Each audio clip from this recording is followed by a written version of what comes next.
Барселона. Ну, конечно. Город великого Гауди. Ласкового Средиземного моря, легендарного футбола и влажных мечтаний миллионов туристов. Картинка из Инстаграма, от которой веет вечной фиестой и запахом паэльи. Ну вот вам сюжет для хорошего триллера. Чем краше и фотогеничнее становится Барселона для заезжего туриста, тем сильнее она напоминает филиал ада для тех, кто имеет глупость в ней жить и работать. Сегодня каталонцы выходят на улицы не с приветственными плакатами, а с водометами и транспарантами против массового туризма. Цены на аренду жилья не просто бьют рекорды, они улетели в стратосферу и помахали ручкой здравому смыслу. Местная молодежь скорее накопит на собственный остров в Тихом океане, чем на скромную студию в готическом квартале. А в центре города вы уже не найдете обычной мясной лавки или ремонта обуви. Там все от вывесок и до ценников заточено под то, чтобы вытрясти последние евро из кармана заезжего британца. И тут возникает вполне логичный вопрос. Барселона действительно сломалась? Или перед нами классический финал любого успешного мегаполиса 21 века, где коренное население просто оказалось лишним на этом празднике жизни? Всем привет! С вами Алекс Макси, и это канал «Кому что в Испании». Знаете, в бизнесе и политике есть такое правило – бойся исполнения своих желаний. Самые кошмарные проблемы Барселоны начались аккурат после ее величайшего триумфа. В 1992 году город бахнул Олимпиаду. Барселона преобразилась так, что ее родная мама бы не узнала. Отгрохали шикарные набережные, обновили метро, вылизали инфраструктуру. Мир ахнул и увидел совершенно новую глянцевую Каталонию. А дальше открылся ящик Пандоры. Пришел туризм. Сначала робкий, а потом лавинообразный. Следом подтянулись авиакомпании лоукостеры, превратившие перелет в Барселону в аналог поездки на пригородной электричке. Потом добил Airbnb. А финальный гвоздь в крышку гроба забил Инстаграм, превративший весь город в одну гигантскую коммерческую открытку. Каждый менеджер среднего звена из Дюссельдорфа посчитал своим священным долгом сделать селфи на фоне Саграда Фамилия, выпить переоцененный кофе в Эльборн и гордо заявить, что он пожил жизнь настоящего барселонца. Идиллия. За исключением одной крошечной, сугубо бытовой детали. Настоящим барселонцам в этот момент тоже нужно было где-то жить, но их в уравнении туристического рая почему-то забыли добавить. Давайте включим простую математику и выключим сопливый альтруизм. Представьте, что вы гордый владелец квартиры в районе Эшампле.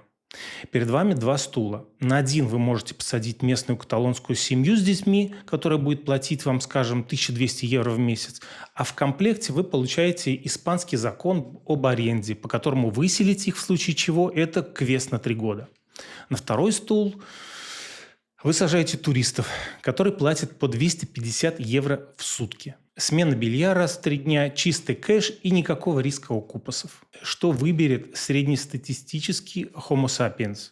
Ответ очевиден. Именно поэтому тысячи квартир за пару лет испарились из сектора долгосрочной аренды. Они мутировали в туристические апартаменты, а наши дорогие левые и правые политики годами сидели на заседаниях с умными лицами и повторяли мантру «Рынок все отрегулирует, не мешайте бизнесу». И знаете что? Рынок отрегулировал. Браво!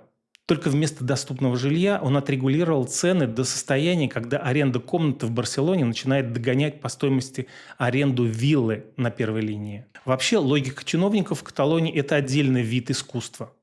Фокус иллюзионистов в чистом виде. Вот смотрите за руками. Когда жители стонут от цен на жилье, им авторитетно объясняют. Это мультипликативный эффект от туризма. Город процветает, когда жители выходят перекрывать улицы, потому что устали спотыкаться о пьяных экспатов, им говорят: но это же рабочие места и локомотив нашей экономики. Когда они начинают жаловаться на перекос в экономике, им парируют: городу нужны международные инвестиции, инвесторы уйдут.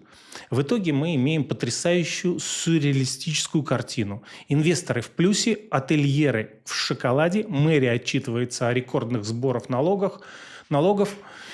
Все выиграли, абсолютно все, кроме одного маленького человечка, местного жителя, который пытается снять хотя бы студию без плесени на окраине и не отдать за нее 2 свои месячные зарплаты. Пройдитесь по центру Барселоны вечерком. Что вы увидите? Сувенирный магазин с китайскими кастаньетами. Вход в отель. Туристический ресторан с замороженной паэльей за 25 евро. Кофе, кафе с бранчем и авокадо-тостами. Снова сувениры, снова апартаменты.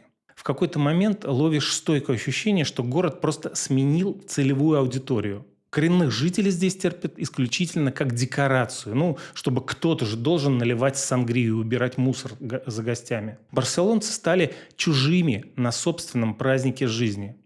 Их вежливо, но уверенно выживают на обочину, ближе к кольцевой автодороге Ронда-дель-Дальт.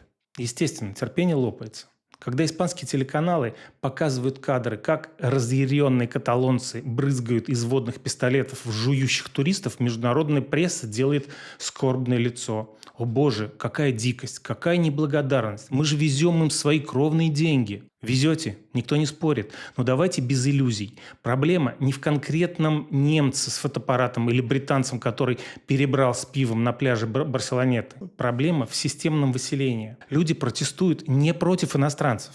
Они протестуют против щемящего чувства беспомощности, против того, что им родной город превратился в коммерческий Диснейленд, где им самим входной билет уже не по карману. А теперь перейдем к десерту. К теме, которую в мэрии Барселоны стараются обходить по такой дуге, чтобы, не дай бог, не разрушить образ туристического рая.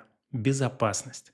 Удивительно наблюдать за испанской прессой. Открываешь первую газету, там благодать. Статистика правонарушений снизилась на 1,5%. Полиция контролирует ситуацию. Открываешь опросы местных жителей, там паника. Мы чувствуем себя в полной опасности. Криминал наглеет. И кто врет? Да никто. Просто статистика из кабинета министра внутренних дел и реальные ощущения на улице – это две разные планеты. Если у человека прямо у метро стащили iPhone или сорвали часы с руки, ему глубоко плевать на ваши графики и красивые отчеты. Для него Барселона в этот момент становится криминальной клоакой, сколько бы патрульных машин не стояло возле Саграда Фамилия. Дошло до смешного. Во всех международных путеводителях по Каталонии, от Lonely Planet до блогов travel-блогеров, под тему безопасности выделен огромный жирный раздел. И называется он «Как сделать так, чтобы вас не разули в первый же день на Рамбле». Оцените масштаб успеха. У Парижа есть Эйфелева башня, у Рима – Колизей, а у Барселоны – Гауди и международный статус мировой столицы карманников. Потрясающее позиционирование бренда на мировом рынке, согласитесь. Грабеж без насилия здесь возведен в ранг национального спорта. И, похоже, это устраивает всех, кроме самих жертв. И вот тут начинается самое веселое. Что нам предлагают наши гении мысли из правительства? Левые бьют себя ушами по щекам и кричат: нужно срочно регулировать рынок жилья, запретить, ограничить, заморозить цены. Вводят законы, которые приводят лишь к тому, что владельцы вообще убирают квартиры с рынка долгосрока от греха подальше. Правые с не меньшим пафосом вещают: нет, нужно строить больше жилья.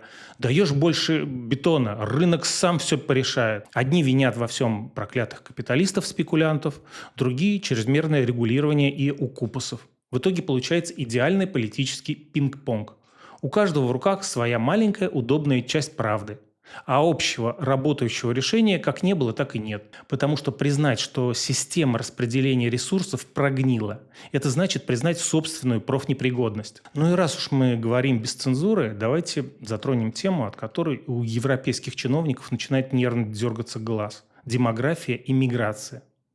Население Барселоны меняется с бешеной скоростью, впрочем, как и во всей Западной Европе. Одни восторженно кричат о мультикультурном обогащении, другие сокрушенно вздыхают об утрате того самого каталонского духа. Но если убрать в сторону расовые и религиозные споры и включить холодный прагматизм, то главная беда – это ресурсы, банальная инфраструктура. Школы не резиновые, больницы не резиновые, метро имеет свой предел вместимости, а количество квартир физически ограничено городскими стенами. Когда ресурсов в избытке, общество расслаблено и толерантно, хоть ковры посреди аэропорта расстилай. Но когда ресурсов начинает не хватать на своих, любое новое вливание извне моментально включает режим жесткой конкуренции и агрессии. И никакие пакты из Брюсселя эту базовую психологию человека не изменят. Парадокс Барселоны прекрасен в своем цинизме. Если посмотреть на нее глазами внешнего мира, это абсолютный оглушительный триумф. Деньги текут рекой, инвесторы скупают здания, рестораны забиты под завязку. Шакира и Крис Мартин дают концерты, а стадионы ревут от восторга. Город пульсирует жизнью и успехом. Но если опустить камеру пониже и посмотреть на этот же город глазами условного Хосе, который работает учителем или медбратом в госпитале с зарплатой в 1800 евро, картинка резко блекнет.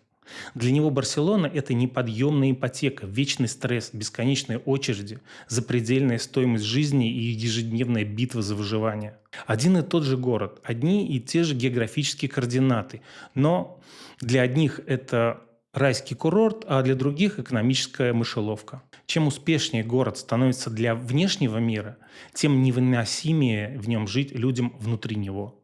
И Барселона, здесь надо признать, не первопроходец. Этот путь до нее уже образцово-показательно прошли Лондон, Париж, Амстердам и Лиссабон. Они превратились в воздушные инвестиционные хабы, откуда вымыло всю живую душу.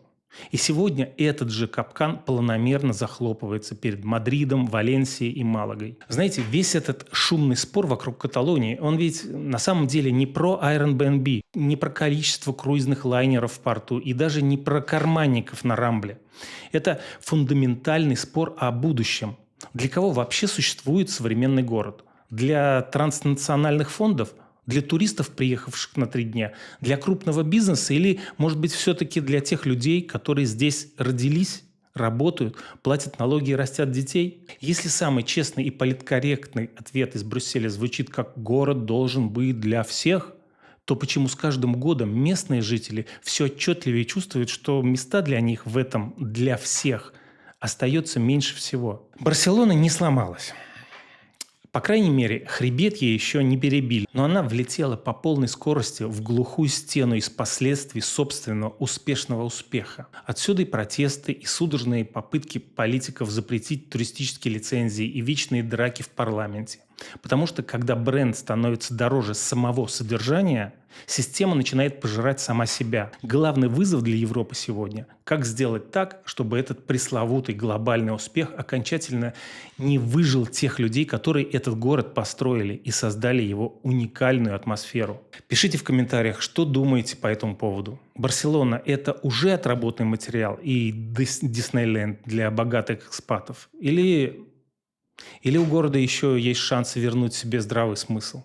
Мы не ищем виноватых. Мы, как обычно, ищем истинные причины. С вами был Алекс Макси. Подписывайтесь на «Кому что в Испании». Новые разборы без цензуры. Чао.